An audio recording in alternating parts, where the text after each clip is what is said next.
Between June 9th and 13th, I took part in what would be my final project of my time in college, Homunculus Havoc.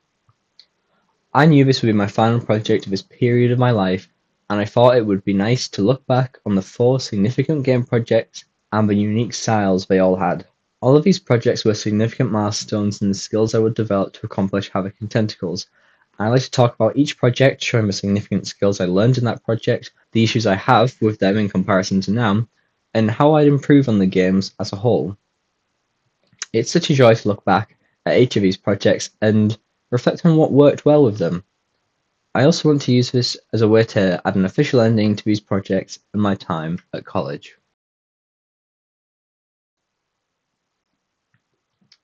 One year ago, to finish up our first year of college, we took part in a games jam to finally mark the creation of our first official game and then some game development skills to help us in our second year.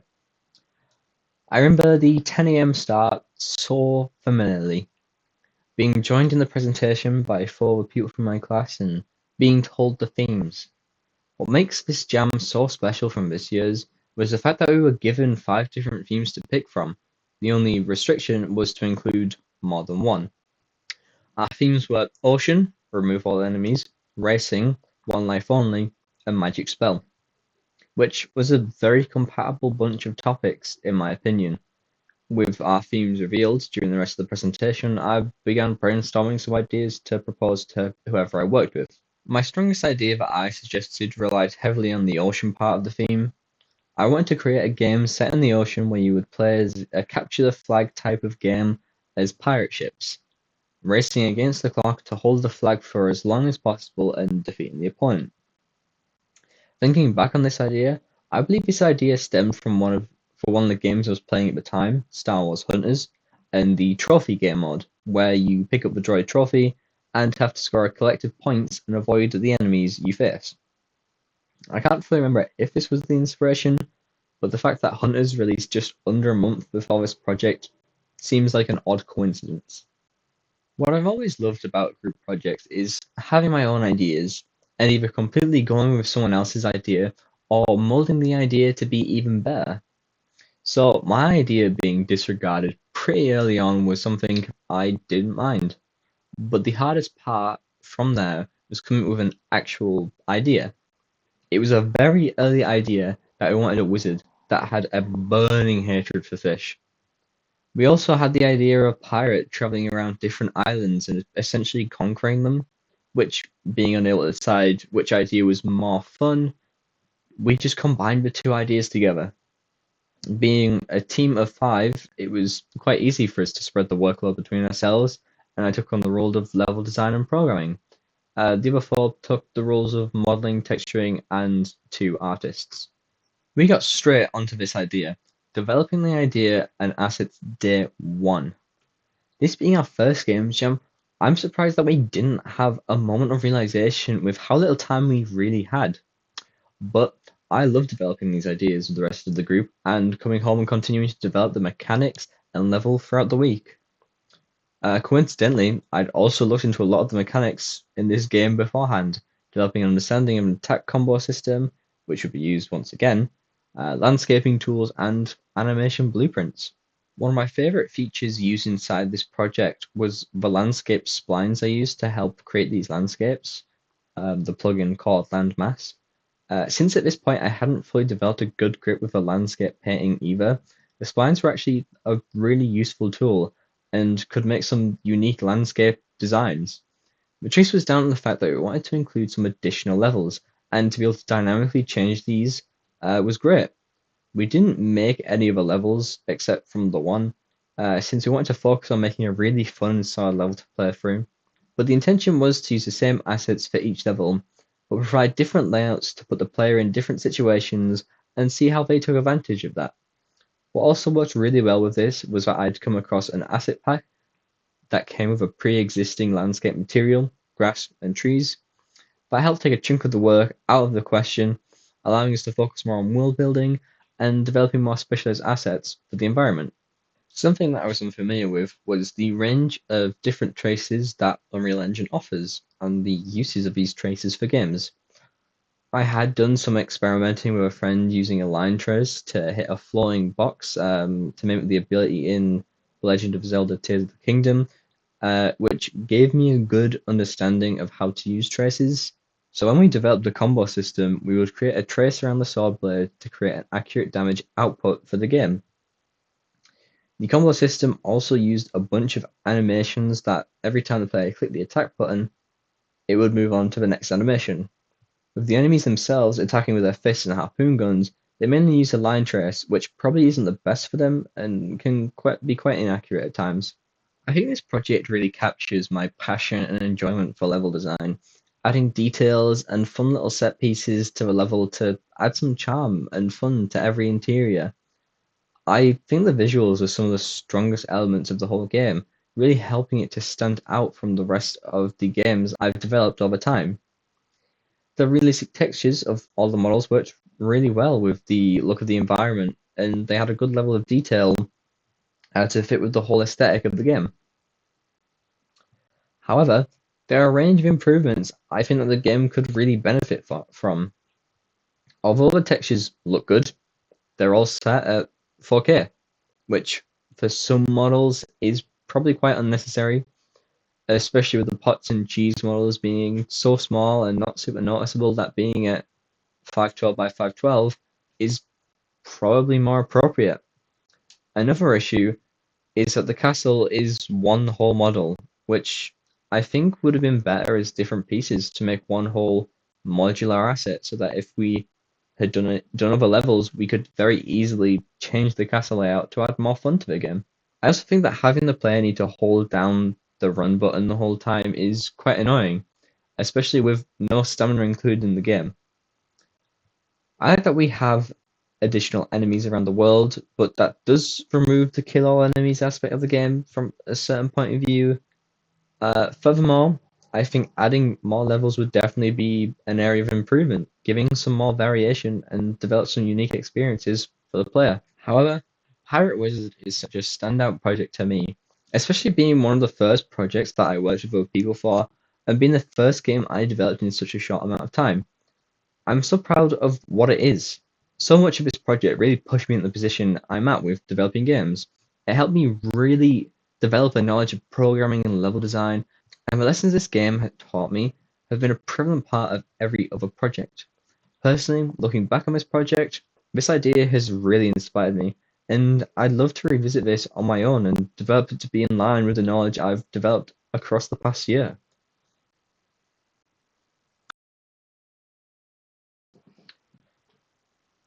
Composting Game was developed the following week from Pirate Wizard, and was an entirely unique game in comparison to the other. Composting Game was developed along 4 days and a part of a social action project that we needed to complete for the first year. I very clearly remember when we were first told about the project around Christmas 2023, but with no confirmation of when we would actually develop the game, I decided to generate some ideas the following day to help when the time would come. My original concept for the game was to be a sorting game where you would receive random items and they would have to be placed inside the bin or the composter correctly, which result in the player earning money to spend on upgrades. When developing this idea, I was confident that it could be done, but never really tested making the idea. But it wasn't until we finally got to doing the project that the idea began to change. Knowing that this game was also part of us finishing the year, there wasn't much time for planning, so the idea really developed as we worked through it. We started we started out with simply collecting the green and brown items to create compost and earning money from it, but we didn't really have a direction to go from there, which led us to creating the ability to upgrade the farm with the money you earned.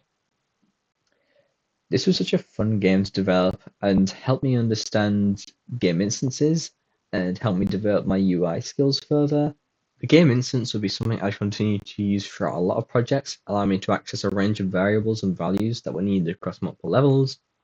When I developed Pirate Wizard, we didn't do a great deal in terms of UI elements, other than the main plays, so developing the workbench was a really fun experience and really stood out. Unfortunately, I've lost the original project files for the game. But if I was to develop the game further, I would completely restructure the game's code to be more optimized, remove the reliability of event ticks as well. The original game that I've shown on the channel before also suffered from the same issue as Pirate Wizard. The textures were set to 4K resolution. However, at the start of my second year, I went back and redid a bunch of the textures to be a lot more optimized and looked a lot nicer than the original. I wanted to further develop the game to include a farming mechanic so you could grow your own crops and sell them at the markets, which I began developing but never really went anywhere with this. It functioned and the new design of the level looked really nice, but the project was at a point where I didn't have the interest to continue to create new mechanics or further the game.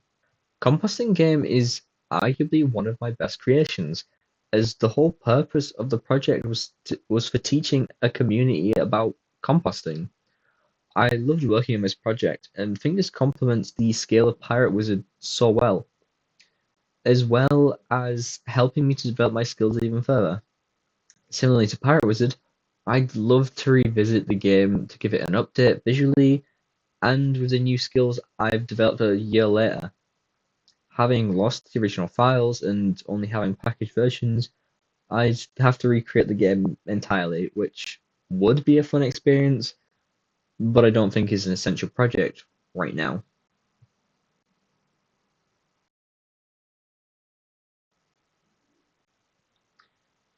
Pirate Wizard and Composting Games are such standout projects in my college time, but the most significant project that I worked on will always be Tactics, Tea, and Tentacles.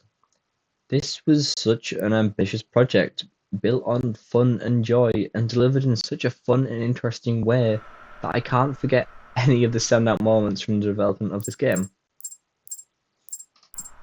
This project had to be based around the theme of journey, but in the context of a refugee experience, something I feel is a prevalent topic in the modern day, so I knew we had to do this right. When I'd first done my solo pitch, the idea I wanted to go with was more on the realistic side, but I reconsidered this for the idea we went for. The refugee journey is such a difficult experience, having such a strong toll on the mentality of a refugee. We wanted to have this as a more hidden and stripped back detail that when you looked at the game as a whole, you'd understand where this experience and message really lands. Following the mentality of this, we wanted to go with a more cartoon aesthetic, using the flat colours and a cell shader we put together and could instance every time. I took on a lot of the programming level design aspects for this project, occasionally doing some modelling, which I was more than happy to, since I absolutely love working on games and developing my skills even further. This really helped me understand material instances and material overlays, which were definitely the standout feature of this project. I think another feature as well that really stood out as something we continued to use was having materials that could move. So we'd create a project inside of Adobe After Effects, such as the TV advert or the cantina sign, and we'd export them all as PNGs and turn the material into a moving image that we could put in the UI, put on models, really enhancing the scene even further. So much of this project was down to constant conversation as to what we should include and develop over lunch, or even out of boredom in lessons. It was such a great way of helping ideas to grow and evolve, especially when you have such a large amount of time, unlike Pirate Wizard. I'm so happy with the quality of everything I achieved and the skills that I have developed throughout this project. There are so many things I would change to use a better system, such as data tables and gameplay tags, but I'd also leave the project completely different as well. There were also so many areas where we also didn't really get to, such as the Mars Monkey method, something we were really excited to develop but was ultimately left out. We even intended to add takedowns into the game, which never really went anywhere, but they don't feel like a necessary part of what we could have added to the game. The game as a whole feels very complete and in line with the vision that we had, so these things being missing doesn't feel super essential to me. I think one of the areas throughout the pitches and calls that has slowly developed through this period is my confidence. The calls have always been intimidating, even back in first year with all the industry challenges, but as time has gone on, I have become more accepting of these interactions, since they're a big part of game studios and the ideas they work on. In time, they became a celebration, in my eyes, of the work we'd accomplish after every milestone, and the feedback was the reward to keep us going. This viewpoint is such a better way of looking at it, especially for when you feel really nervous. Even if you told me at the start of first year that in a year and a half I'd be a team lead helping create such a fun project, I don't think I'd have believed that, because back then I was too scared to take charge of a situation, and I think this project is a brilliant juxtaposition to what I thought I was capable of. Even regarding leading people in a project, I've always seen myself as a contributor rather than pushing people to contribute. So to have actually pushed myself to be a leader and push this group into helping making such a brilliant project, I will forever be proud of myself. We were also such a wonderful team. I'm so glad I've been able to share this journey with my other teammates. They've also been such a huge motivation in keeping this project going, and their dedication to keep working on the project has been such a positive element of the whole experience. They've made this project feel so much more special and helped me smile through the most grueling of tasks. The two of them are just as much as essential to this project as I am, helping with making the game stand out so much and being a huge inspiration to me. I'm also super grateful for the help we received from the first years by providing the spaceships for us to use in the spaceport. That saved us a bunch of time and also added one of my favourite elements to the main menu. At the time, believing this was the last mark I would have in college, as well as with this amazing team, was such a blessing. There were 101 things we could have done instead, and we could have worked with literally anyone on this, but I am so happy it was the way it was. There was never even a guarantee that this project or this team would even work, but we made it, and I'm so happy to have been a part of that. I've come away with so many lessons and experiences that I will never let go. I've got a collection of videos and memories around this project that I will reminisce on. This project feels like a prologue to a journey I have dreamed about for a decade, and for this to be that opening is such an honour. I'm so proud of myself for starting college with very little skills, to having such a wide knowledge of different tools and resources that are so openly at my fingertips, because I have always wanted to be able to create something as fun and meaningful as this project, and now I can sit back and smile at something that perfectly fills that.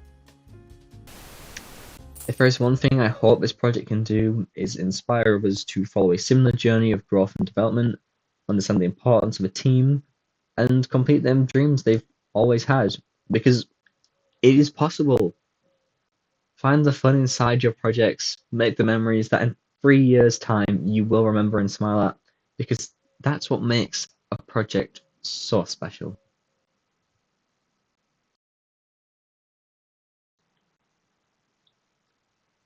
Following the finale of Tentacles, I immediately moved into developing Homunculus Havoc, an infinite roguelike game following the main character, Barkle Wartnibble, as he makes potions that create evil, homunculus friends that he must kill.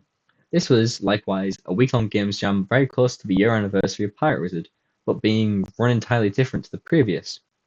Instead of 5 topics we had before, we were brought down to just one, things that don't mix, which felt a lot more difficult to develop ideas for, when the previous helped reduce idea development time and get to production a lot swifter. This game is such a recent one that I haven't really discussed much about it. It's still such a brilliant project. It's got such passion and such care inside of it. It's nothing like Pirate Wizard, and I wouldn't even say the substance inside of it rivals or is anywhere close to what Pirate Wizard has. I think the reason this is like this is mainly down to the fact that it was me and one other person. the whole time. It was only two of us in comparison to the five for Pirate Wizard, so we were very restricted on what we could do. As well, the programming of this one was actually probably some of the more difficult I'd ever experienced. Getting this infinite loop to work and everything was such a hard experience. Homunculus Havoc, though, was a fun experience. Getting to develop my understanding of gameplay tags and data tables really helped develop my understanding of them and how we could use them to really enhance the experience of the game. The art style of this game is also very similar to Tactics, but works really well to reflect the fun of the game. This was such a fun experience with working out the infinite loop and developing the AI to work how they did. My favourite aspect of this game is the boss fight with Count Homunculi, spending literal hours listening to Face My Drag Attack and Taste My Crow Beam, becoming slowly engraved into my mind. The boss fight is such a fun experience, dashing around the level, chipping away damage to the boss, and avoiding his soul-sucking ability was such a fun experience.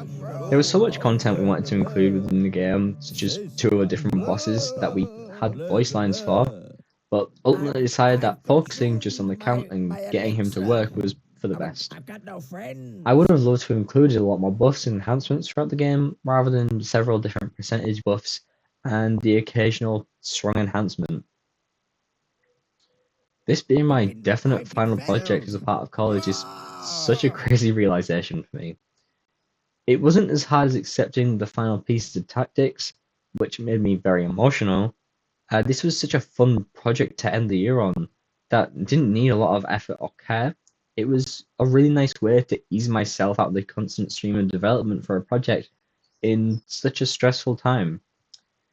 Tactics was such a fun experience, but the project had an effect on my personal feelings, adding this worry to not being with my team on time or getting something completed in time would sometimes get to me.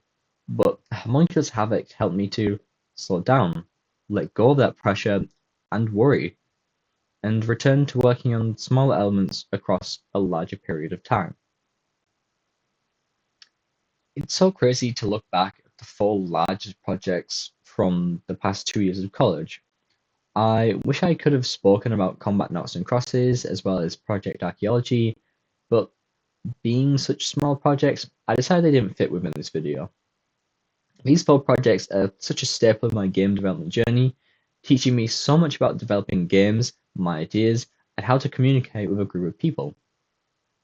I've got all the packaged versions of these games, as well as most of the engine files, so I can always go back to these projects, and I love to keep the work I develop over my education periods, keeping copies of my computing files and graphic design coursework from secondary school from then as well. I look forward to looking back on these files and videos in 2 to 3 years during university and remembering such a fun experience behind these projects. At this point, Pirate Wizard is 1 year old, and Composting Game is soon to be as well. So to celebrate that, Pirate Wizard is officially available to download from itch.io for free, alongside Tactics Team Tentacles and Homunculus Havoc. I'd love to be able to release a version of Composting Game, but with the 1 GB restriction on itch, I can't release it at the moment. If I do release it though, I will keep you updated. However, you can play the other 3 games currently. Finally, thank you to everyone who has watched the 200 plus videos that I've released on this channel for the last year. This channel started out as a place for me to release my evidence recordings for my portfolio, and has also seen me do some more informative and longer videos along the way, such as my reflections, my 2 years of games design, and more recently the optimization video that I did as well. I do hope that this format does sort of become a normal approach to videos in the future. I do hope that I also keep releasing videos about the work I develop and the evidence I continue to make in the future. Since this has genuinely been a fun experience and side project from the typical college work. With roughly 3 months of time on my hands for the summer, the question comes down to what is my plan to develop over the summer? Last year I made the random dungeon generator inside of Project Archaeology, but this year I want to revisit an old project and bring it into new light. I'm happy to announce that I will be redeveloping Pirate Wizard as a solo project over the summer, completely reworking the project with what I've learned over the past year. I've begun redesigning the models and textures of some of the most recognizable assets for the game, and I'd hope to show more of the project as it evolves, and adding some new mechanics and features to the game. Pirate Wizard is such a significant project that will is it's always been on my mind ever since we've done it. So to look back at it whilst I've been doing this video, it's really built this interest at revisiting it and getting back into such a random and fun topic. Thank you for joining me today, and I hope to continue to share my journey and progress with you in the future.